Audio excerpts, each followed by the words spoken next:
Start. Okay, सो पहले थोड़ा सा रिवीजन कर लेते हैं कि लास्ट लेक्चर में हम कहाँ पे थे, क्या कर रहे थे। So we were in the midst of dealing with the motional EMF कि अगर हम किसी कंडक्टर को मैग्नेटिक फील्ड में ट्रांसलेट कर रहे हैं जिससे कटिंग ऑफ द फ्लक्स हो रहा है, अगर ऐसा है so then there will be an EMF induced in that conducting rod. और वो किस तरीके से है उसके लिए हमने फिर चेक इन करा। एक कंडीशन कि हमारे पास ये रॉड है जिसके अंदर हमने एक इलेक्ट्रॉन को चेक इन करा, रिवाइज कर रहे हैं, इलेक्ट्रॉन को चेक इन करा और उसके ऊपर फिर फोर्स को चेक करा।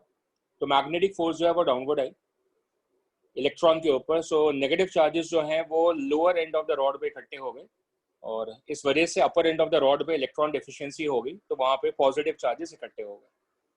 ऐसा होने की वजह से एक वर्चुअल इलेक्ट्रिक फील्ड का जन्म हुआ जो कि पॉजिटिव से नेगेटिव की तरफ डायरेक्टेड है, मतलब अपर एंड से लोअर एंड की तरफ। मतलब इस एग्जांपल में अगर हम बोलें तो ए से बी की तरफ वो वर्चुअल इलेक्ट्रिक फील्ड डायरेक्टेड है। और ऐसा होने की वजह से क्या हुआ कि जो इलेक्ट्रॉन पार्टिकल था वो एक इक्विलिब्रियम में आ गया, क्योंकि अब उसके ऊपर इस वर्चुअल इलेक्ट्रिक फील्ड की वजह से एक और फोर्स लग गई which was the electrostatic force.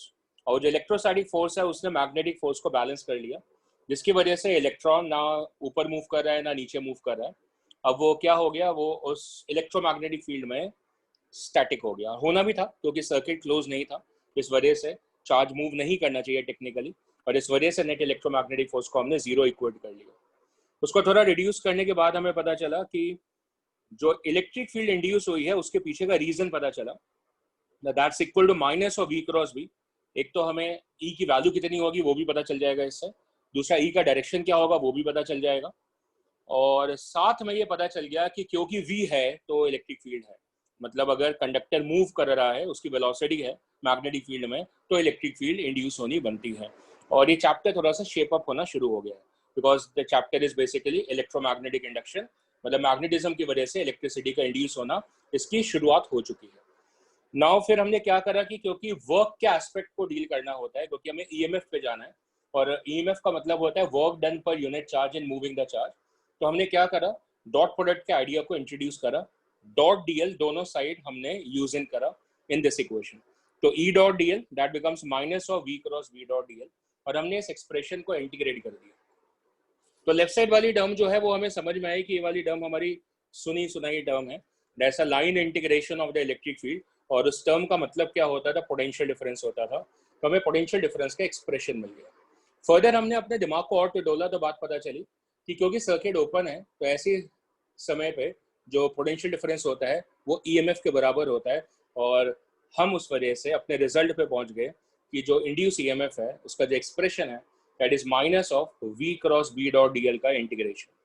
अब बात ये रह गई कि अब ये थोड़ा सा कॉम्प्लिकेटेड रिलेशन है, तो इसको ईजी आउट कैसे करें। तो हमने कुछ टर्म्स को कांस्टेंट करना शुरू कर दिया, जैसे कि हमने बोला रॉड की वेलोसिटी यूनिफॉर्म है, जैसे कि जो मैग्नेटिक फील्ड है बैकड्रॉप में वो यूनिफॉर्म है। ऐसा करने की वजह से क्या हुआ, v और b वेक्टर्स इंटीग्रेशन से बाहर आ गए। सो जो इंटीग्रेशन है that was only reduce to dl, और dl क्या था, डिस्प्लेसमेंट वेक्टर था। सो इंटीग्रेशन और dl से हमें प्रॉपर l वेक्टर मिल जाता है, और l क्या हो जाएगा, डिस्प्लेसमेंट वेक्टर हो जाएगा। तो ये हमारा रिजल्ट बन चुका है for translation of the rod in a uniform magnetic field and moving with a constant velocity. और उस कंडक्टर की जो डिस्प्लेस्ड लेंथ है वो कितनी है, एल के बराबर है। तो उसमें जो इंड्यूस ईएमएफ है वो इस एक्सप्रेशन से हमें मिल जाएगा। बाकी हमें ये भी देखना है कि जो डायरेक्शन है पोटेंशियल का वो कैसे होगा, जैसे हमने यहाँ पे समझाया कि ए वाला एंड जो है वो कैसा है, पॉजिटिव है, और बी वाला एंड क्या आ रहा है, नेगेटिव आ रहा है। तो हमें ये भी चेक करना पड़ेगा कि पोलैरिटी किस तरीके से बनी है, राइट।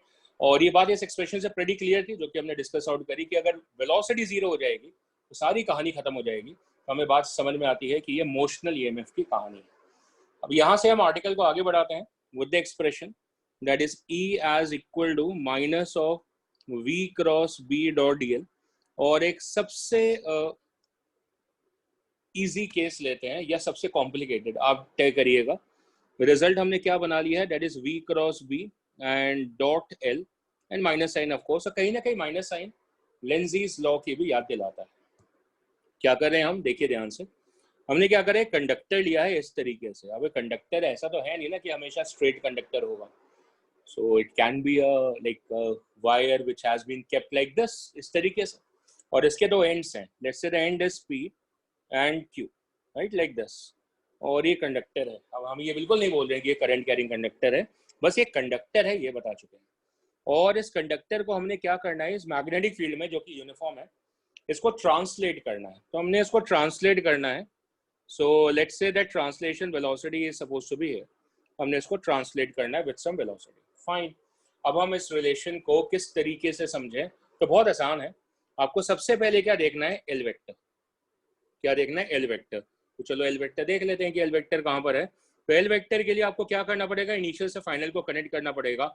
वो तो कोई टास्क है नहीं भाई, वो तो हम आराम से कर सकते हैं। तो हमने P से क्या करना है, Q को कनेक्ट कर देना है। So we are connecting P with Q, है ना, इस पॉइंट को Q कर दिया हमने। सो P से Q को हमने क्या कर दिया, कनेक्ट कर दिया। तो ये क्या बन गया जी, एल वेक्टर बन गया sir, it has become L vector. तो चलो एल वेक्टर डन है। तो अब बाकी टर्म्स के ऊपर ध्यान लगाते हैं। So if this is L vector, लिख दूं मैं इसको, दैट इज एल वेक्टर। बाकी के टर्म पे ध्यान लगाते हैं, that is V cross B। अब V क्रॉस B, पहले V वेक्टर बनाते हैं। तो V वेक्टर कहाँ पर है, वो this is the V vector, centre वहां से बना दो।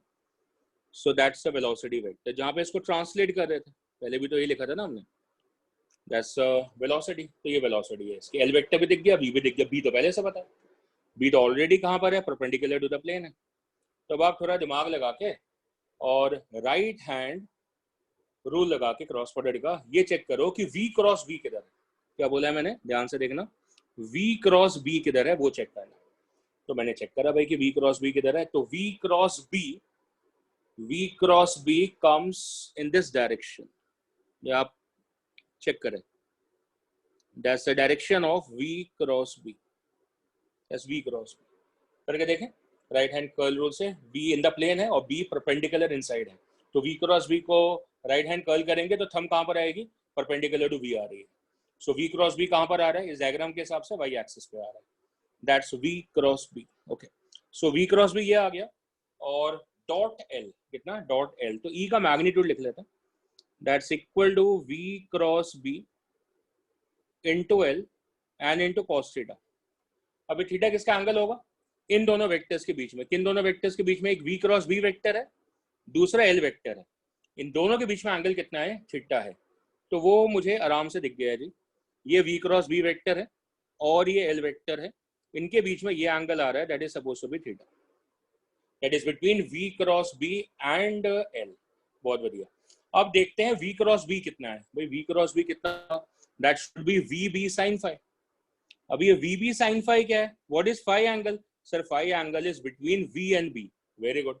तो V और B के बीच का एंगल देखो, सर V तो अलोंग द एक्स एक्सिस दिख रहा है और B z एक्सिस पर दिख रहा है, तो दोनों के बीच का एंगल 90 है। Very good. तो इसका मतलब जो phi एंगल है वो कितना है, 90 है। तो मेरे ख्याल से आप बिल्कुल कंफ्यूज नहीं हुए हैं, दो दो एंगल्स हमने लिखे हैं यहाँ पे, तो बिल्कुल क्लियर है, क्लियर कट है। V क्रॉस B में क्रॉस प्रोडक्ट यूज हुआ, तो VB sin phi, तो phi एंगल किसके बीच का है, V और B के बीच का, वो एंगल कितना आ गया, 90 आ गया, क्रिस्टल क्लियर। और दूसरा एंगल जो है वो आ रहा है डॉट प्रोडक्ट की वजह से। वो डॉट प्रोडक्ट किन दोनों वेक्टर्स के बीच में है, that is V cross B, एक सिंगल वेक्टर है जो कि यहाँ पे इस डायरेक्शन में दिख रहा है, और दूसरा वेक्टर कौन सा, L वेक्टर है। इन दोनों वेक्टर्स के बीच में जो एंगल है उसको हमने थीटा यहाँ पे इंट्रोड्यूस करा। सो V cross B dot L मतलब V cross B into L cos theta by using the dot product. Excellent. तो अब ये जो रिजल्ट है देखो कैसे बनना शुरू हो गया है, that seems to be as B into L into V cos theta। ये रिजल्ट बन गया। बस हम रिजल्ट के बिल्कुल नजदीक हैं, बिल्कुल नजदीक हैं। हम इसको शायद ऐसे लिख सकते हैं BL into V cos theta, बिल्कुल लिख सकते हैं। तो अब ये देखें कि V cos theta क्या कमाल है। तो अगर हमने ध्यान से देखा कि V cos theta क्या कमाल है, तो जो L वेक्टर है उसके परपेंडिकुलर मैंने चेक करा, तो मेरे को बात समझ में आ गई कि अगर ये एंगल थीटा है तो ये एंगल 90 माइनस थीटा आएगा और ये एंगल वापस से थीटा आ जाएगा। तो V का जो कंपोनेंट है इस डायरेक्शन में वो V cos थीटा आ जाएगा। और ये V cos थीटा है क्या, बेसिकली अगर मैं बिल्कुल ध्यान से देखूं, that is a perpendicular component to the L vector. Repeating once again, that's a perpendicular component to the L vector. L vector बना चुके हैं ना ये वाला, उसके परपेंडिकुलर ये कंपोनेंट आ रहा है हम इसको लिख सकते हैं, that is equal to B into L into V perpendicular as the value for the induced EMF.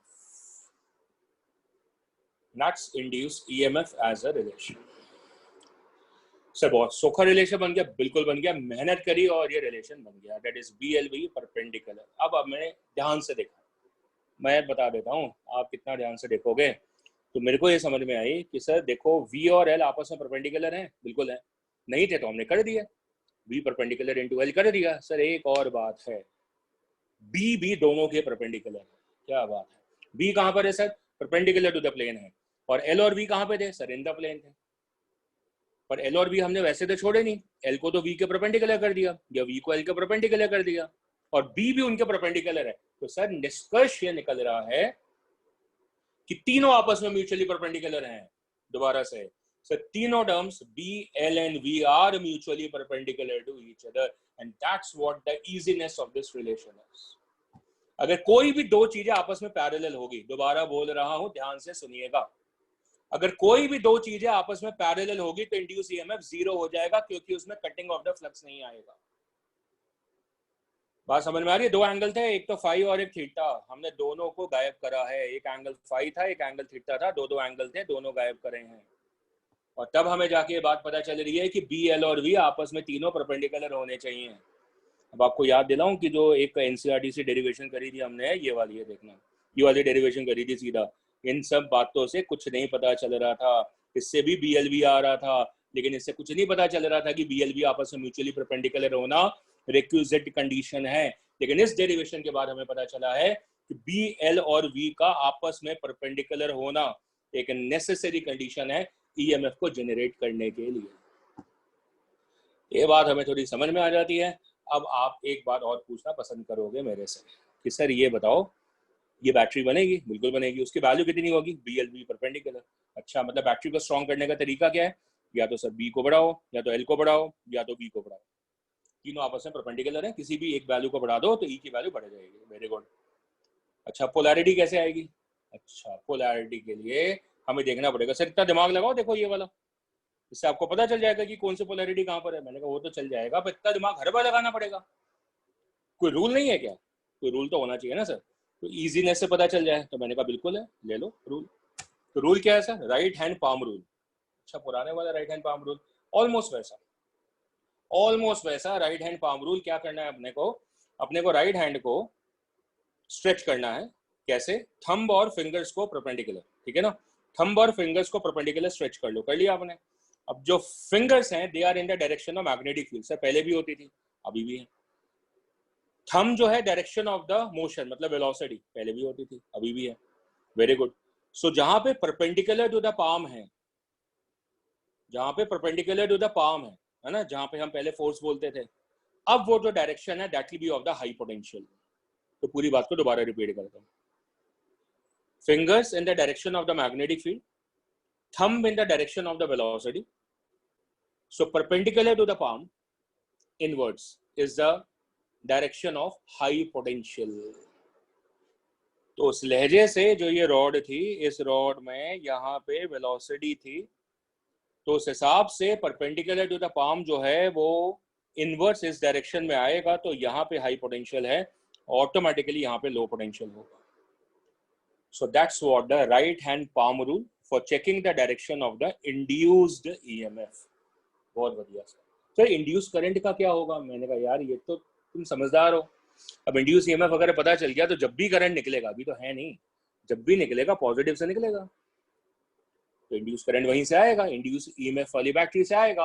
अच्छा, तो सर जो हाई पोटेंशियल का डायरेक्शन था वही इंड्यूस करंट का डायरेक्शन हो जाएगा? मैंने कहा बिल्कुल सही समझे। तो सर इसका मतलब जो रूल है वो मॉडिफाई ऐसे हो गया, that the fingers are in the direction of magnetic field, thumb is in the direction of the velocity, then the palm perpendicular is the direction of induced current and the high potential. Repeating, palm inwards is the direction of the induced current as well as of high potential. बढ़िया हो गया, बिल्कुल बढ़िया हो गया। इससे हमें direction पता चल गए कि कहाँ होना चाहिए, और अब लेंजीज लॉ वगैरह नहीं लगाना पड़ेगा सर कि कौन इंक्रीज कर रहा है कौन डिक्रीज कर रहा है, इतना दिमाग नहीं लगाना पड़ेगा, इस लॉ से सीधा हो जाएगा। मैंने कहा बिल्कुल सही है।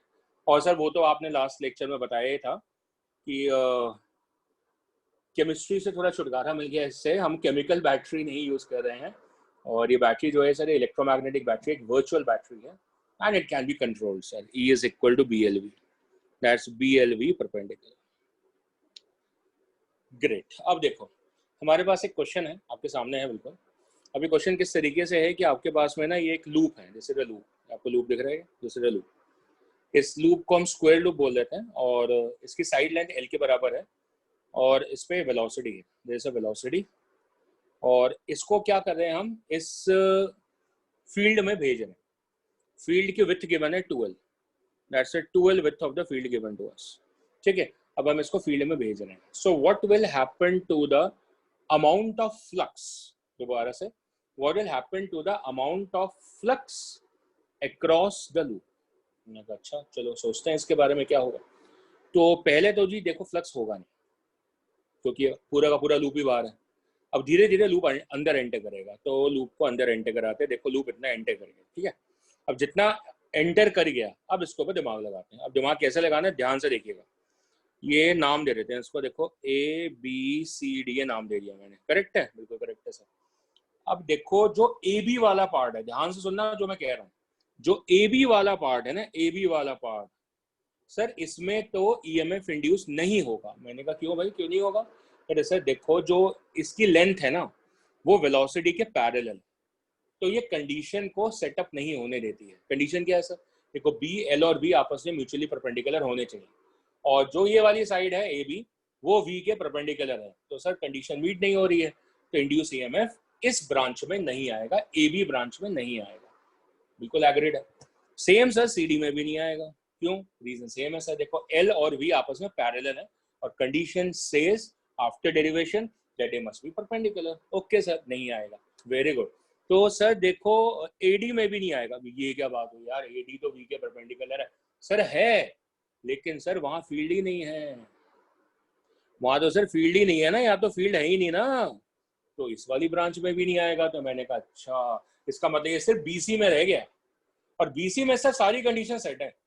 देखो B perpendicular, L perpendicular, V perpendicular, तीनों म्यूचुअली परपेंडिकुलर है। L देखो सर Y एक्सिस पर है, V X एक्सिस पर है, और मैग्नेटिक फील्ड Z एक्सिस पर है। सो तीनों कंडीशन सेटिस्फाइड है। 100% सर इसके अंदर क्या होगा, EMF आएगा। मैंने कहा वो तो ठीक है बेटा, तो क्या आप इसका इक्विवेलेंट सर्किट बना सकते हो? सर बिल्कुल बन सकता है। So what is equivalent circuit? This is equivalent circuit. क्या? This is equivalent circuit. Sir ये गैप क्यों छोड़ा है यहाँ पे? रेजिस्टेंस के लिए छोड़ा है। रेजिस्टेंस भी तो होगी सर, कहीं और बना दो, कहीं और बना देते हैं, यहाँ बना देते हैं। That is going to be the equivalent circuit of this. Sir आपको कैसे पता चला कि ये वाला हाई पोटेंशियल होगा? BC ब्रांच में बैटरी आएगी, तो आपने बता दी। आपको कैसे पता चला कि B वाला हाई पोटेंशियल होगा? मैंने कहा अभी तो रूल बताया था, अभी तो रूल बताया था कि BC ब्रांच में लगा के देखो, magnetic field inside, thumb towards the right, velocity के डायरेक्शन में, so perpendicular to the palm, कहां पर जा रहा है? B की तरफ, तो B क्या होगा? High potential. तो B क्या होगा? High potential. Fingers along the magnetic field, thumb along the motion. So the palm perpendicular is the direction of high potential. So B is at high potential. Very good, sir. तो उसकी value भी बताया sir. What is the value then? The value for this is equal to BLV. What is L? That is the length of the conductor. B is a uniform magnetic field, and V is a constant velocity. So that's BLV is the value for the EMF. And if R is a resistance, so there will be the induced current. और कैसे आएगा sir? Anti clockwise आएगा sir. इतना आसान sir, इतना आसान, इतना आसान है सर। लेंस लॉ की तरह हाथ पैर नहीं घुमाने पड़ेंगे। नहीं बेटा, एक बार लगा लिया ना आपने direction rule. So that's an equivalence of the electrical circuit. आया ना मजा इलेक्ट्रोमैग्नेटिज्म का कि क्या हो रहा है? मैग्नेटिक फ्लक्स के वेरिएशन की वजह से एक इंड्यूस EMF आई है, और उसकी वजह से इलेक्ट्रिक करंट सर्किट में मूव कर रहा है। And the value for that induced current is equal to E upon R, as equal to BLV upon R is the value for the current, and even the direction of the current has been understood by you. Right जी? फिर क्या होगा sir? फिर क्या होगा कि ये जो loop है वो बाहर निकलेगा। मैंने कहा ये भी बात बिल्कुल सही है सर। बीच में एक और काम होगा कि क्या होगा सर, इन दोनों स्टेजेस के बीच में ये जहाँ पे मैग्नेटिक फील्ड है, कुछ समय के लिए सर क्या होगा कि ये जो लूप होगा वो कंप्लीटली इनसाइड होगा, completely, it will be completely inside and moving like this. Okay, इस समय क्या होगा, तो इस समय भी देखते हैं भाई। देखो ये A B C D completely inside है। अब जो ए बी वाली ब्रांच है उसमें ईएमएफ नहीं आएगा, क्यों नहीं आएगा, अंडरस्टूड है, वी के पैरेलल है। सी डी वाली ब्रांच में ईएमएफ नहीं आएगा, क्यों नहीं आएगा, क्योंकि वो वी के पैरेलल है। लेकिन एडी और बीसी में दोनों में ईएमएफ आएगा, क्यों, दोनों परपेंडिकुलर हैं, और इस बार एडी और बीसी दोनों फील्ड के अंदर हैं और दोनों ही वी वेलोसिटी से मूव करेंगे। ऐसा तो है नहीं ना कि शायद बीसी आगे जा रहा है, तो पूरा का पूरा लूप आगे जा रहा है ना, तो एडी की भी तो वेलोसिटी सेम है वी। अच्छा, तो सर दोनों में बैटरी इंड्यूस होगी, वेरी गुड। इसका मतलब इसका जो इक्विवेलेंट बनेगा that has to be like this. एक तो रेजिस्टेंस बना देते हैं पूरे लूप की, और सर दो बैटरी बनेंगी इस बार। किस किस में सर, देखो एडी में भी बनेगी बैटरी और बीसी में भी बैटरी बनेगी, क्योंकि दोनों में कंडीशन सेटिस्फाइड और दोनों में डायरेक्शन के हिसाब से सर इस तरीके से ही बैटरी बनेगी। क्योंकि अगर आप राइट हैंड रूल लगाते हो तो बी हाई पोटेंशियल आएगा और सिमिलरली ए भी हाई पोटेंशियल आएगा, क्योंकि दोनों की वेलोसिटी टुवर्ड्स द राइट है और दोनों पे फील्ड जो है वो परपेंडिकुलर इनसाइड है, तो दोनों पे हाई पोटेंशियल अपर पॉइंट आ रहा है, ए और बी आ रहे हैं, और इस वजह से ये सर्किट आपका इक्विवेलेंट बन जाता है। एक्सेलेंट। तो करंट किधर फ्लो कर रहा है, हमने कहा चेक करते हैं।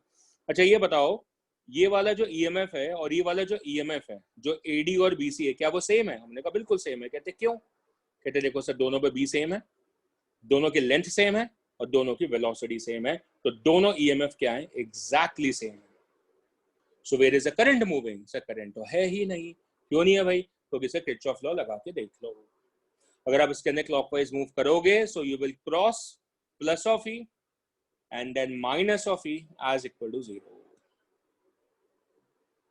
क्योंकि ये दोनों सर ऑपोजिट पोलैरिटीज में, देखने में आपको लग रहा है सर की सेम पोलैरिटी है, पर जब आप किरचॉफ लॉ लगाओगे तो एक को क्रॉस करोगे नेगेटिव से पॉजिटिव और दूसरे को क्रॉस करोगे पॉजिटिव से नेगेटिव। सो नेट ईएमएफ कितना आ रहा है सर? 0 आ रहा है। E net is equal to 0 and therefore the induced current is equal to 0।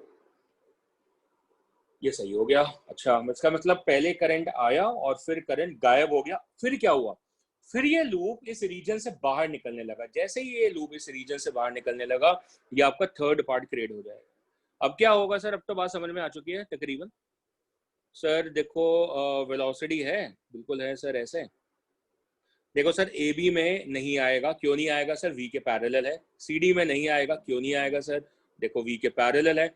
Sir BC में भी नहीं आएगा, क्योंकि बीसी अब लूप के मैग्नेटिक फील्ड के बाहर आ चुका है, यहाँ पे मैग्नेटिक फील्ड 0 है, इसलिए इस पार्ट में भी इंड्यूस ईएमएफ नहीं आएगा। सिर्फ किस में आएगा? That is only in the part AD आएगा sir, only in the part AD आएगा, क्योंकि वहीं पे सर तीनों कंडीशन सेटिस्फाइड है, B L and V are mutually perpendicular. तो मैंने कहा भाई क्या इसका इक्विवेलेंट सर्किट अपन बना सकते हैं? मैंने कहा बिल्कुल बना सकते हैं। तो देखो रेजिस्टेंस तो लगानी है पूरे लूप की, बाकी सर अगर आप राइट हैंड पाम रूल फिर से लगाओगे, जो कि आप लगा चुके हो 3 बार, तो आपको पता चलेगा कि फिर से जो ए वाला एंड है वो हाई पोटेंशियल पर आ जाएगा और ये इसका इक्विवेलेंट इलेक्ट्रिकल सर्किट बन जाएगा। लेकिन सर कमाल की बात देखोगे, कमाल की बात अगर देखोगे, the direction of the current in the loop has change. और सर हमें बहुत ज्यादा मेहनत नहीं करनी पड़ी, हमें डायरेक्शन पता चल गया। पहले सर जो डायरेक्शन ऑफ करंट आ रहा था that was coming anti clockwise, और अब जो डायरेक्शन ऑफ करंट आ रहा है sir that is coming as clockwise. बीच में करंट कितना हो गया था सर? 0 हो गया था। This is how the behavior has been changing and it's one of the very repeated question.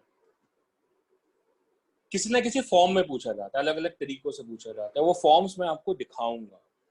Many ways in this question can be put forward to you. हालांकि अगर क्वेश्चन ये पूछता है कि इंड्यूस ईएमएफ की वैल्यू कितनी है, sir वो तो सेम ही आ रही है बीएलवी, उसमें तो सर कोई चेंजेस है नहीं।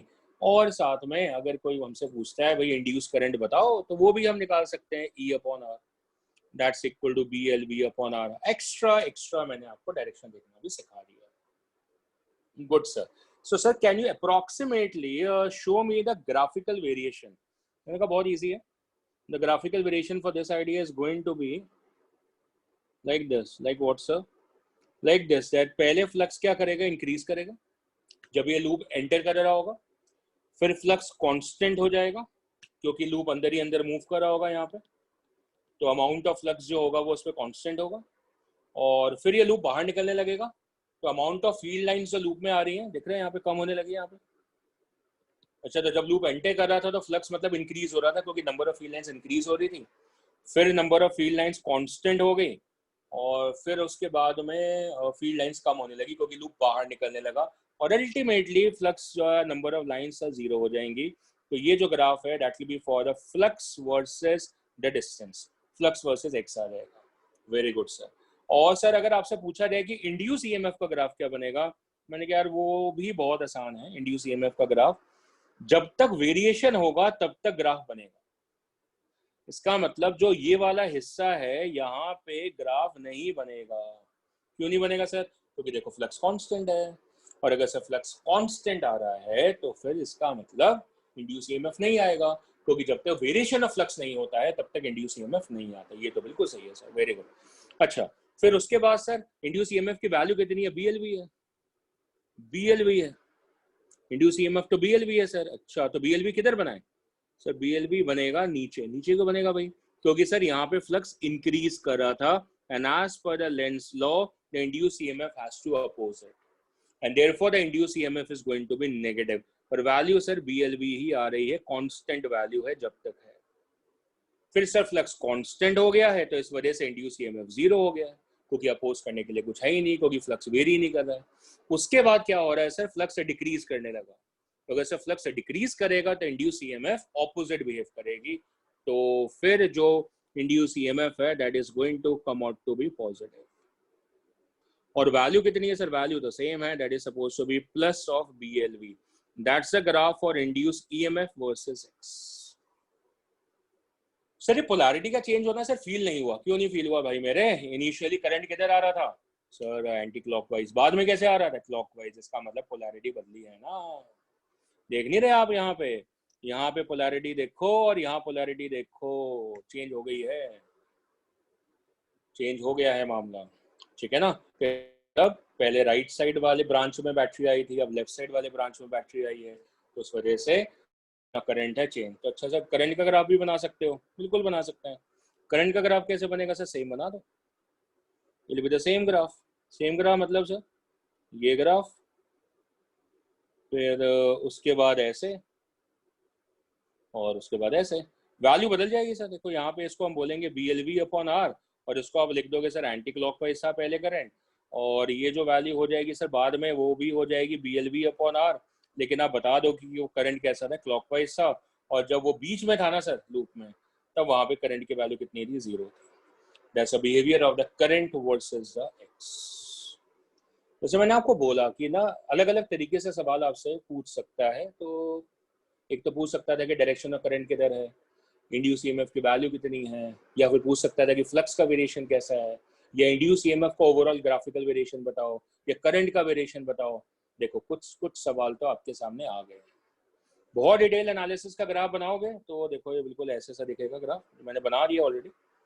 पॉइंट टू पॉइंट अगर आप देखोगे तो यहाँ पे पूरा का पूरा लूप जो है वो भी बाहर है, तो यहाँ पे फ्लक्स की वैल्यू जीरो है, फ्लक्स है ही नहीं। पहले वाले ग्राफ में फ्लक्स है ही नहीं, रीजन लूप पूरा बाहर है। फिर धीरे धीरे लूप अंदर एंटर करा, इतना पार्ट अंदर है तो फ्लक्स बढ़ना शुरू हो गया, so you can see that flux is increasing. फिर ये लूप जो है वो अंदर आ गया, तो पूरा का पूरा अंदर आ गया तो फ्लक्स मैक्सिमाइज हो गया। फिर ये लूप अंदर ही अंदर मूव करेगा, यहाँ से यहाँ तक की पोजीशन देखो, अंदर ही अंदर येलो रीजन के अंदर ही मूव कर रहा है, तो फ्लक्स यहाँ पे कांस्टेंट हो गया। उसके बाद ये लूप बाहर निकलना शुरू हो गया, तो लूप जैसे बाहर आना शुरू हो गया, येलो रीजन में इतना ही रह गया, तो फ्लक्स अब कम होना शुरू हो गया, तो फ्लक्स स्टार्ट्स टू डिक्रीज। फिर लूप पूरा का पूरा बाहर आ गया है, तो फ्लक्स फाइनली डिक्रीज करके जीरो हो गया है। That's how the variation has been there. तो ये आपका फाइनल पूरा ग्राफ बन जाता है over the complete span of the movement of the loop. और उसी प्रकार से आपका BLV का ग्राफ है, जो कि मैंने ऑलरेडी एक्सप्लेन कर दिया है। राइट, चलो फिर आगे बढ़ते हैं एंड कुछ और लेकर आते हैं। कुछ और लेकर आते हैं मतलब बातों को थोड़ा ध्यान से सुनना आप, जो मैं अगली बात बताने वाला हूँ, बहुत ध्यान से। हमने क्या करना है, अब एक स्विच वगैरह लगा देना है। एक स्विच लगा दिया मैंने यहाँ पे, और एक रेजिस्टेंस सर्किट में ले आनी है। मैं ले आया resistance that is equal to R, इस तरीके से, ठीक है। और अब इस कंडक्टर को मैंने सर्किट में मूव करना है, सर्किट में मतलब मैग्नेटिक फील्ड में मूव करना है। तो ये कंडक्टर मेरा जो है that is A B conductor, इसको मैंने मूव कर दिया। अब मूवमेंट से क्या होता है, पुरानी कहानी है, हम सीख चुके हैं। मूवमेंट से क्या होगा कि जो ए बी वाली ब्रांच है इसमें बैटरी आ जाएगी, so there is going to be the battery inside this. ये हमने डिस्कस कर लिया बहुत डिटेल में। वेरी गुड, आगे यहाँ पे ओके और फिर मैंने स्विच क्लोज कर दिया, so kindly close the switch. So as I close the switch, so there will be additionally the current. Faraday law of EMI आपको याद है? क्या याद है सर? कि देखो इंड्यूस EMF तो आएगा, इंड्यूस करंट ऑप्शनल है, जब हम मन करेंगे तो आएगा। तो बैटरी बना के रख ली, जब यूज करेंगे तभी स्विच ऑन करोगे ना। तो हमने स्विच ऑन कर दिया, अब करंट भी आ गया। किधर आया देखो, ध्यान से देखना हर बात को। तो करंट सर इस डायरेक्शन में आ गया, इस तरीके से मूव करने लगा। वेरी वेरी गुड, इस तरीके से मूव करने लगा। इसका मतलब सर इस ब्रांच में इस डायरेक्शन में करंट जा रहा है, so that's the direction of the current. Sir induce current है, अरे करंट है, इंड्यूस हो कोई भी हो, करंट तो है। Very good sir, induce current की वैल्यू पता है? बिल्कुल पता है सर। देखो सर इंड्यूस करंट की वैल्यू आएगी EMF अपॉन आर, और EMF है सर BLV, सो BLV upon R. Very very good. V कौन सी का क्या मतलब है सर? VV है बेटा, कौन सी? सर VV है। अच्छा V मतलब इंस्टेंटेनियस बोल दो। अच्छा मतलब क्या बदल रही है क्या V? Is the V changing?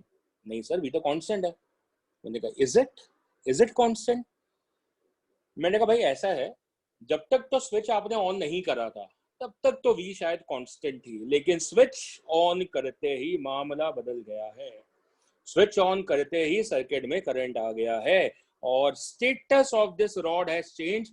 अब ये करंट कैरिंग कंडक्टर हो गया, CCC, करंट कैरिंग कंडक्टर बन गया है इन अ मैग्नेटिक फील्ड। सो एक करंट कैरिंग कंडक्टर अगर मैग्नेटिक फील्ड में रखा हो तो क्या होगा सर? उसके ऊपर मैग्नेटिक फोर्स लगती है।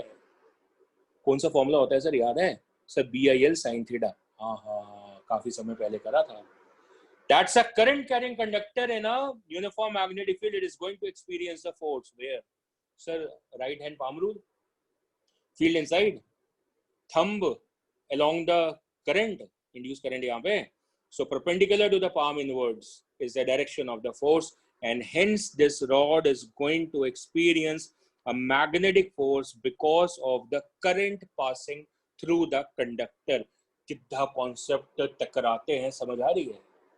रॉड को मूव करा, उससे इंड्यूस EMF आया, इंड्यूस EMF से इंड्यूस करंट आया, इंड्यूस करंट आने से इस रॉड का स्टेटस बदल गया। अब ये करंट कैरिंग कंडक्टर हो गई मैग्नेटिक फील्ड में, तो इसके ऊपर मैग्नेटिक फील्ड फोर्स लगाएगी। वो फोर्स का डायरेक्शन हमने राइट हैंड पाम रूल से देखा तो टुवर्ड्स द लेफ्ट आ गया है, आ गया। अब क्या हो रहा है? अब भाई ये जो फोर्स लगी है, ये मोशन के विरुद्ध लगी है। That's opposite to the velocity. Since it is acting opposite to the velocity, it is going to retard this rod. इस रॉड की स्पीड को वो कम करेगी। समझ में आया मैं क्या बोल रहा था कि V कांस्टेंट है क्या? बिल्कुल नहीं रहने वाली है, बिल्कुल नहीं रहने वाली है। अब V की वैल्यू कम होनी शुरू होगी because of this force. Do we know the value of this force? Of course sir, we know the value for this force. कितनी है सर? द फोर्स का फॉर्मूला होता है सर BIL। साइन थीटा भी होता है सर, वो theta 90 है ना कि नहीं? बिल्कुल है सर। थीटा की वैल्यू तो सर कितनी है? 90 है। सो क्योंकि सर मैग्नेटिक फील्ड और करंट में 90 डिग्री का एंगल है, मैग्नेटिक फील्ड Z पर है और करंट Y एक्सिस पर है, तो एंगल 90 है, तो सिंपल BIL हो गया। करंट कौन सा है? इंड्यूस करंट है। Very good. इंड्यूस करंट का फॉर्मूला क्या होता है सर? E/R होता है। Very good. अच्छा ओके, आगे फिर सर E जो होता है दैट इज BLV। ओके, तो इंड्यूस EMF की जगह BLV। हायरार्की समझ में आ रही है? दोबारा से सुन लो। फोर्स हो गई BIL, इंड्यूस करंट कितना है? E/R, induce EMF upon resistance, वो हमने पहले फिलअप करा। फिर उसके बाद क्या करा आपने? इंड्यूस EMF की वैल्यू डाली कितनी? BLV। तो ये रिलेशन क्या बना? That is B²L² V upon R। That's the value for the magnetic force. कितनी है? B²L² into V/R। ये मैग्नेटिक फोर्स लग गई है इस रॉड के ऊपर, जिसकी वजह से रिटार्डेशन आनी शुरू होगी। ओके ओके, चलो अब क्या करें सर? तो इक्वेशन लिखते हैं। कौन सी? Newton second law equation. आगे की तरफ कोई फोर्स है ही नहीं sir, so basically sir equation है 0 minus F equal to M A, मतलब रिटार्डेशन ऐसा सीधे सीधे है क्योंकि आगे तो कोई फोर्स लगी नहीं, मोशन के विरुद्ध ही लगी है तो रिटार्ड कर रही है। ओके, सो इससे सर एक्सेलरेशन आ जाएगी।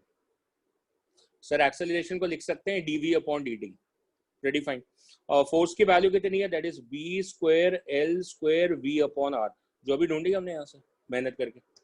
और सर ये माइनस भी है, और सर ये जो m है ये भी नीचे आ जाएगा, so upon m is equal to sir acceleration को लिख सकते हैं dv upon dt, so that's a dv upon dt.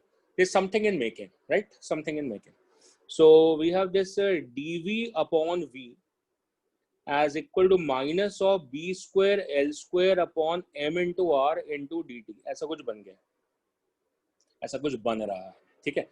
चलो अब इसको अगर हम इंटीग्रेट कर लें तो कुछ तो बनेगा। अब dv अपॉन v होता है log of v, करेक्ट है जी, log of v हो गया, is equal to minus of ये जो पूरी टर्म है, ये जो पूरी टर्म है इसको अगर मैं k लिख दूं तो चलेगा, चलेगा सर, दौड़ेगा। पूरी कांस्टेंट है सर, ये देखो मैग्नेटिक फील्ड कांस्टेंट है, लेंथ कांस्टेंट है, रेजिस्टेंस कांस्टेंट है, मास कांस्टेंट है, तो इसको मैंने लिख दिया minus of k and into t, ये लिख दिया। ये तो सौखा हो गया सर। ओके, तो लिमिट्स भी लगा लेते हैं। सो हमने लिमिट्स लगाई, मान लो t इक्वल टू 0 पे वेलोसिटी v नॉट थी, कितनी थी v नॉट, और t सेकेंड्स पे वेलोसिटी कम होके v होगी, कम होके, because the force is acting opposite to velocity. And why is the force acting, because there is induced current in the rod. और वो इंड्यूस करंट क्यों है, और सर छोड़ दो, समझ में आ चुका है। ओके ठीक है, तो इनिशियल स्पीड कितनी थी v नॉट, और टाइम t पे कम होके कितनी हो गई है, v हो गई, कम हो रही है स्पीड, बढ़ नहीं रही है, कम हो रही है। सो अब इसको आप कर ही सकते हो, log of v minus log of v not, so v upon v not हो जाएगा, is equal to minus K T. आगे क्या करना होता है पता ही है आपको, v upon v not that becomes e power minus K T. अब सर देखने में तो नहीं लग रहा था कि ऐसा होगा, अब v की वैल्यू हो गई है v naught into E power minus K T, that means this velocity is going to exponentially decay. And if supposedly you get a question like this, that which of these graphs will show the variation of velocity as the conductor moves through the magnetic field, तो आपको लगता है ये तो constant velocity है, क्योंकि question में लिखा होगा that it is projected with the velocity। लेकिन जो ग्राफ है अब आपको समझ में आ गया है, that has to be like this, that initial velocity was v naught, but as the time progresses there is a force acting on it and which will keep on reducing the velocity until after some time it is going to come to rest। अब भाई ये अपने को गवारा नहीं है, क्या दोबारा, ये अपने को गवारा नहीं है, हम अपनी आंखों के सामने ऐसा होते हुए नहीं देख सकते कि इसकी वेलोसिटी 0 हो जाए, मेरा कंडक्टर रुक जाए, ये मुझे पसंद नहीं आ रहा है। एक और चीज मुझे पसंद नहीं आ रही है, वो बात ध्यान से सुनना, वो जो मुझे पसंद नहीं आ रही है वो ये नहीं पसंद आ रही है कि जो मेरी बैटरी बनी थी ना BLV, वो बर्बाद होती दिख रही है मुझे, क्योंकि V वेरिएबल हो रहा है। मतलब जो इंड्यूस EMF है, इंड्यूस EMF जो है ना, इसका जो फॉर्मूला है वो ऐसे हो रहा है BL V not E power minus K T, ये फॉर्मूला बन रहा है। मतलब इंड्यूस EMF भी गिरती जा रही है, ये DC बैटरी तो नहीं बन पाई, क्योंकि DC बैटरी वो होती है जिसकी EMF कांस्टेंट रहती है, इसकी तो कांस्टेंट नहीं रह पा रही है। तो फिर मैं क्या करूं, मुझे DC बैटरी बनानी है, तो मैंने कहा एक तरीका है मेरे पास। क्या तरीका है, मैंने क्या करना है, आगे एक फोर्स लगा देनी है। क्या करना है, आगे एक फोर्स लगा देनी है, कितनी, एक्सटर्नल फोर्स लगा देनी है। कितनी पूछा है मैंने, उतनी जितनी मैग्नेटिक फोर्स आ रही है, उतनी एक्सटर्नल फोर्स में आगे लगा देता हूं। और अगर मैं ऐसा कर देता हूं तो मेरा काम बन जाएगा, तो फिर नेट फोर्स 0 हो जाएगी, और नेट फोर्स 0 हो जाएगी तो वेलोसिटी कांस्टेंट हो जाएगी। So what I am trying to do, basically I am going to generate a power, क्योंकि मैंने फोर्स आगे लगाई है, और फोर्स आगे लगाने से क्या होगा, मैं पावर जनरेट करूंगा। Do I know the formula, do I know the formula for the power, of course I know the formula. What is the formula for the power, so power is equal to F dot V, very good. So what is the power generated, the power generated is via the external force and into V। इतनी power generate कर रहे हैं हम, क्योंकि external force और V same direction में, तो theta 0 है, cos 0 1 है, पॉजिटिव पावर हमने इनपुट करी है। एफ एक्सटर्नल की वैल्यू कितनी है? एफ एक्सटर्नल की वैल्यू सर एफ के बराबर है जितनी मैग्नेटिक फोर्स है उतनी लगा दी। क्यों? ताकि सर एक्सेलरेशन 0 हो जाए और v कांस्टेंट हो जाए, कांस्टेंट वेलोसिटी से मूव करे। सर उसका फायदा क्या होगा? सर ईएमएफ कांस्टेंट हो जाएगी, वो बीएलवी हो जाएगी, वी वेरी नहीं करेगा, तो डीसी बैटरी की तरह बिहेव करेगा सर। ये तो बहुत बढ़िया है। अच्छा, तो जनरेटेड पावर है कितनी? अरे एक second, screen is gone, one just come back. Right जी, कहाँ गए? Okay sir, so F external की वैल्यू कितनी है सर? निकाल चुके हैं। एफ एक्सटर्नल की वैल्यू है B square into L square into V by R, B square L square into V by R. तो प्लेस कर लेते हैं। So what is the value for the power generated over here? That becomes b square L square V by R into extra V. That becomes V square. That's expression for the power generated by the application of the external force. Okay, okay. क्यों करी power generate? Explain तो है। Power इसलिए generate करी ताकि acceleration 0, sir वो तो kinematics है। पावर क्यों जनरेट करी? ताकि नेट फोर्स 0 हो जाए। पावर क्यों जनरेट करी? अरे भाई क्योंकि पावर लॉस हो रहा था। अच्छा, पावर लॉस हो रहा था। अच्छा, पावर लॉस का फॉर्मूला होता है the power loss is suppose to be I square into R. जैसे पावर लॉस पढ़ा होगा 10th में, पावर लॉस कितना होता है? I square into R. यहाँ पे करंट कौन सा? इंड्यूस करंट, ये पावर लॉस होता है। अच्छा, इंड्यूस करंट की वैल्यू कितनी थी? इंड्यूस करंट की वैल्यू थी E by R. Okay, so E by R का whole square and into R, ये हो गया। ओके, सो पावर लॉस कितना हो गया? That is E square into R. Okay, अब ई की वैल्यू कैसे आ रही थी? ई की वैल्यू आ रही थी as equal to B L V upon R. Okay, so that is B L V upon R, तो इसका square and into R. Fine, so what is the value for the power loss? That is equal to b square L square V square upon R square into R. So एक R cancelled है, so hence the value becomes equal to b square L square V square by R. That's the power loss. ये क्या है? Power loss है because of the current moving in the circuit, because of the resistance of the circuit. तो उतनी ही power हमने generate कर दी, उतनी ही power हमने जनरेट कर दी ताकि नेट पावर 0 हो जाए। अगर एक्स्ट्रा पावर आएगी तो भाई वो एक्सेलरेट करने लगेगा, अगर पावर कम हो जाएगी तो वो डी एक्सेलरेट करने लगेगा। इसका मतलब जितना लॉस हो रहा है भाई पावर का उतना कॉम्पनसेट कर दो। अगर उतना कॉम्पनसेट हो जाएगा तो इसका मतलब ना वो एक्सेलरेट करेगा ना डी एक्सेलरेट करेगा, and it keeps on moving with the constant velocity. मैंने आपको बोला था कि क्वेश्चन बतेरे तरीके से, बहुत तरीके से आपसे सेम क्वेश्चन को पूछ सकता है। And this is that idea which I have explained to you कि वेलोसिटी फंक्शन एक्चुअली ऐसा होता, लेकिन अगर आपको वेलोसिटी कांस्टेंट रखनी है, अगर आपको वेलोसिटी कांस्टेंट रखनी है तो आपको एक्सटर्नल फोर्स लगानी पड़ेगी, उसकी वैल्यू मैग्नेटिक फोर्स के बराबर होगी। उसका formula B square L square V by R है, उसकी वजह से एक पावर जनरेट होगी। वो जो पावर जनरेटेड है उसका ये एक्सप्रेशन है, उसकी वजह से क्या होगा? जितना पावर लॉस था वो कॉम्पनसेट हो जाएगा।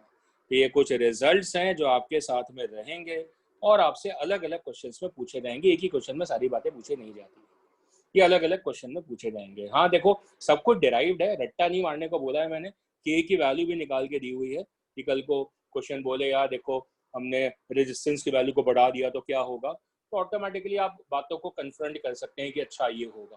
तो एक एक टर्म आपको पता है, और ये बहुत बढ़िया आर्टिकल है।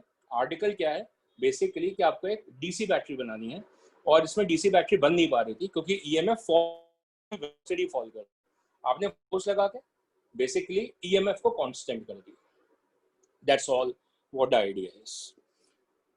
सर बहुत बढ़िया आर्टिकल था, मतलब मजा सा आ गया। सर ये तो सेम ग्राफ आ रहा है, ये ग्राफ तो सेम है बेटा, पर ये कुछ एक्स्ट्रा भी है इसके अंदर। एक्स्ट्रा क्या है? मैं आपको एक बात समझाता हूँ, ध्यान से सुनना, ध्यान से सुनना, क्वेश्चन की लैंग्वेज सुनना। The loop is crossing the region of magnetic field बहुत ध्यान से सुनना जो बोलने वाला हूँ। Crossing the region of the magnetic field with the constant velocity. क्या बोला?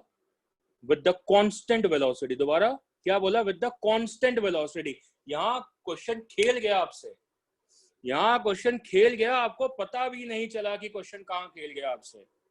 अब बताऊं कहाँ खेल गया? ऐसे खेल गया बेटा कि जब ये लूप एंटर कर रहा था ना, तो यहाँ पे बैटरी बनेगी, ये बात हमने ऊपर सीखी। और जब ये बैटरी बनेगी ना, तो सर इसके अंदर आएगा करंट, और जब करंट आएगा ना, तो इसके ऊपर लगेगी मैग्नेटिक फोर्स, और वो मैग्नेटिक फोर्स कहाँ लगेगी? पीछे की तरफ इधर। तो उसकी वजह से उसकी वेलोसिटी कांस्टेंट नहीं रह सकती है, उसकी वजह से उसकी वेलोसिटी कांस्टेंट नहीं रह सकती है। तो क्वेश्चन आपको क्या बता गया, अगर आप समझना चाहें तो, कि इस पे आपने एक्सटर्नल फोर्स लगा रखी है, आपको एक्सटर्नल फोर्स आगे लगानी पड़ेगी, तभी मैग्नेटिक फोर्स बैलेंस होगी, तभी कांस्टेंट वेलोसिटी रह सकती है। अब ये तो भाई वही स्टूडेंट कर सकता है जिसने जो मैंने अभी आर्टिकल कराया वो समझा हो कि भाई वो कांस्टेंट वेलोसिटी कैसे रहेगी। अब कोई स्टूडेंट बोलेगा सर वो तो क्वेश्चन में बोला था कि कांस्टेंट वेलोसिटी है। बेटा क्वेश्चन में तो बोला था कांस्टेंट वेलोसिटी है, पर कितना कैसे कांस्टेंट वेलोसिटी? वेलोसिटी तो डिक्रीज करनी चाहिए थे ना। हाँ सर वेलोसिटी डिक्रीज करनी चाहिए थी, लेकिन क्योंकि एक्सटर्नल फोर्स लगाई होगी हमने, इस वजह से नेट फोर्स जीरो आई होगी, इस वजह से वेलोसिटी कांस्टेंट रही होगी।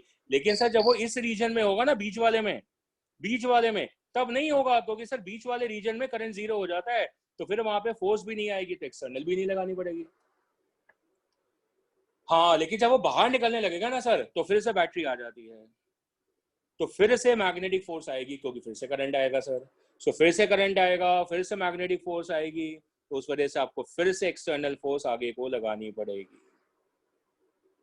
करंट का डायरेक्शन चेंज होगा, पर मैग्नेटिक फोर्स का डायरेक्शन सेम रहेगा।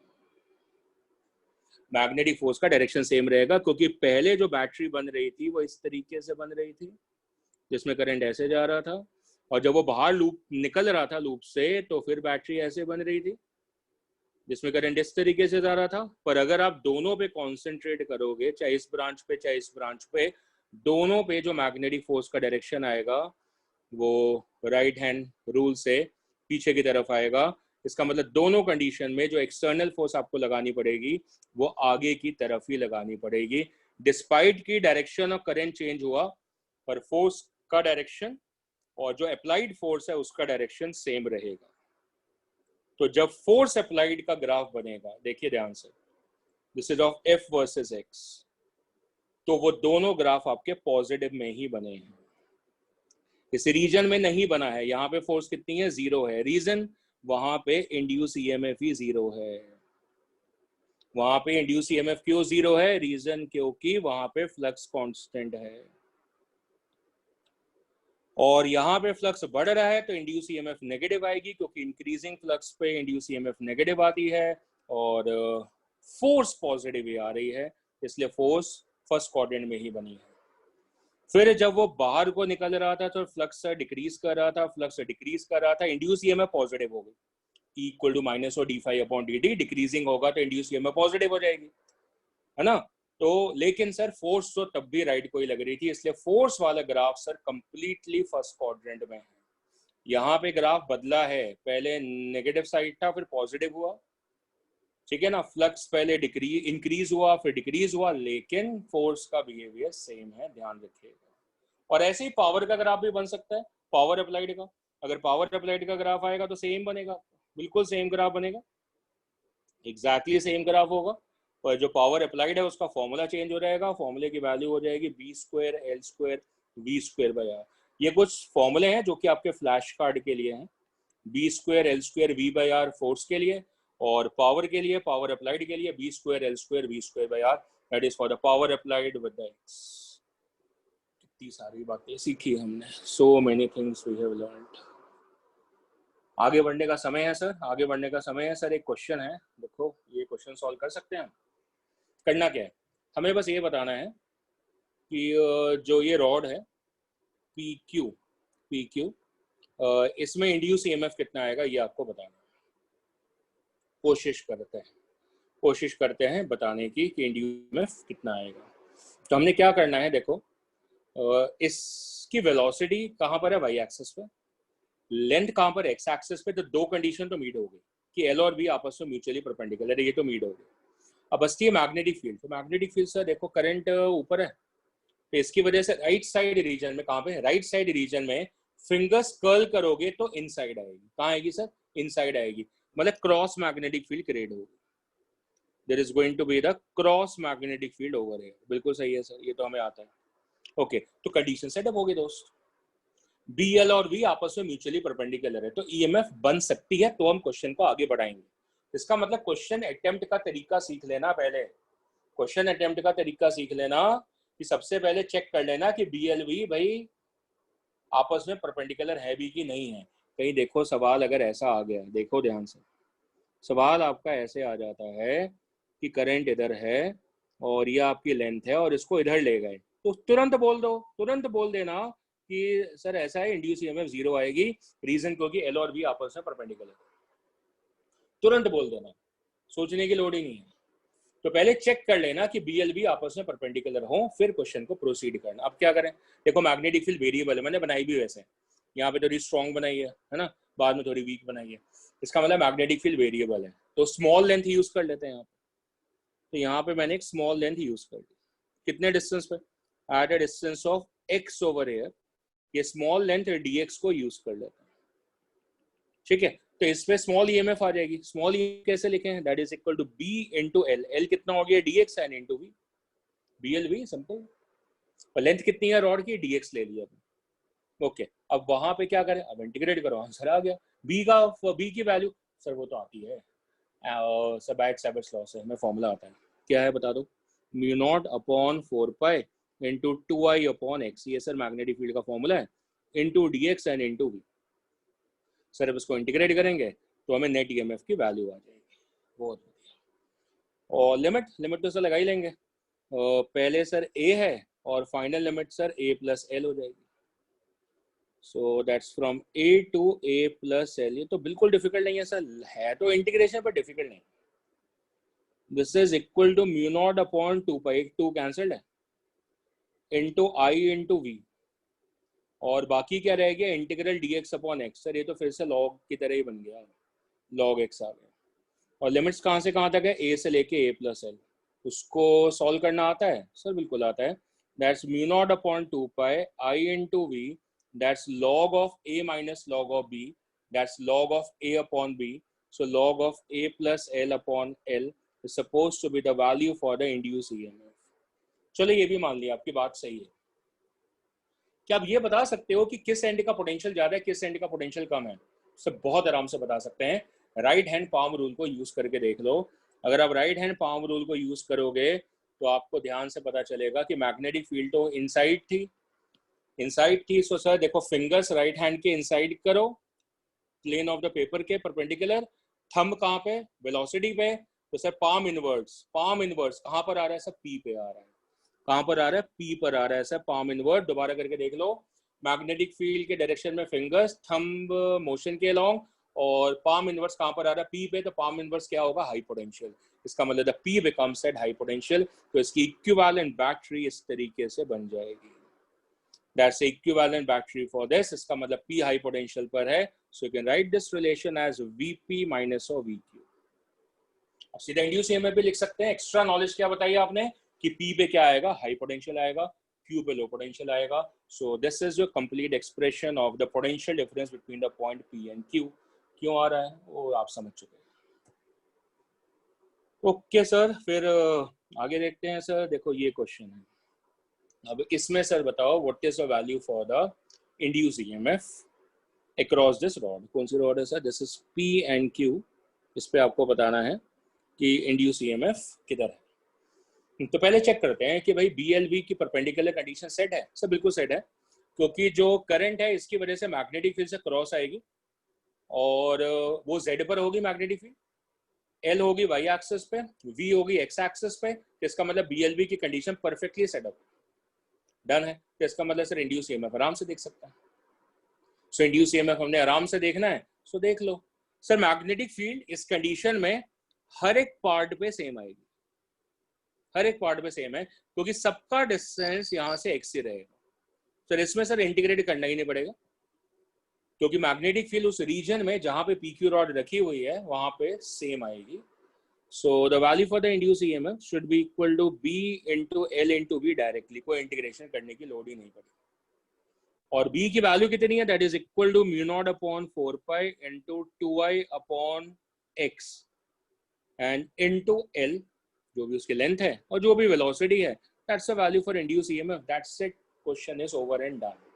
Can you please tell me which is at high potential? Of course sir, क्योंकि इसमें क्रॉस फील्ड है, पहले की तरह क्रॉस फील्ड है और v टुवर्ड्स द राइट है. तो अगर आप ध्यान से देखोगे सर तो पाम इनवर्ड्स Q की तरफ आ रहा है. कहाँ पे आ रहा है सर? Q की तरफ, अपर पार्ट पे आ रहा है.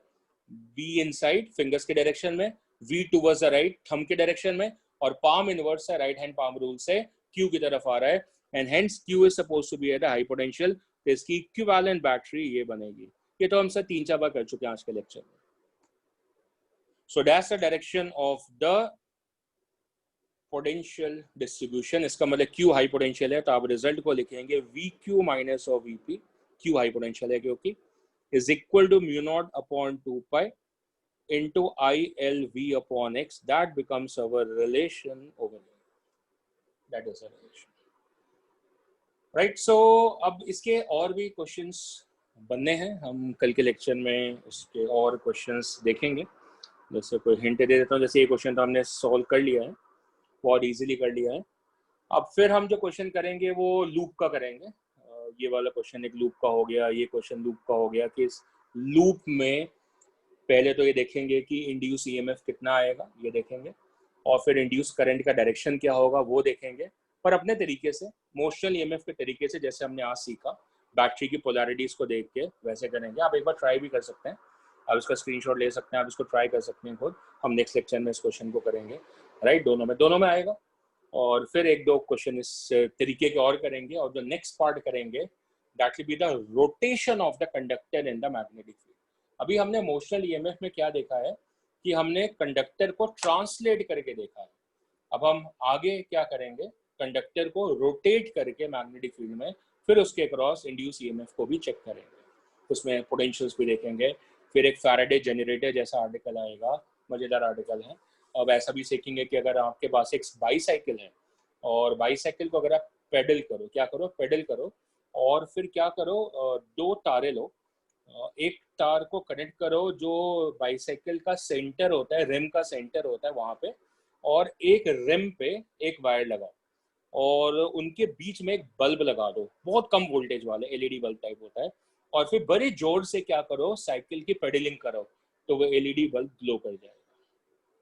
And this whole idea is going to practically prove to you the existence of the electrical current in that. अब आपने कोई बैटरी तो लगाई नहीं थी ना वहाँ पे, लेकिन वो बल्ब तब भी जल जाएगा.